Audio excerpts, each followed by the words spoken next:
विवाह शोभायात्रा बाण फुटाउथुवा बेले जनकर मृत्यु होईछि। क्षतिपूरण दाबी में परिवार लोकंकर धारणा देखा मिली।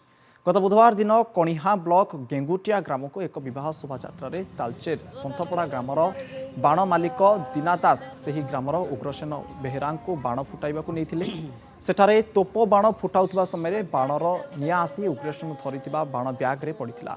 फल बाण ब्यागटी फाटिबा सह उग्रसेन घटनास्थल में पोड़ी होई मृत्युवरण करथिले। घटनास्थल में रेंगाली पुलिस पहुंची शव व्यवच्छेद पठाई। गतकाली मृतदेह आसवा पर क्षतिपूरण दाबी में परिवार लोके बाण मालिकों घर आगे धारणा बसते।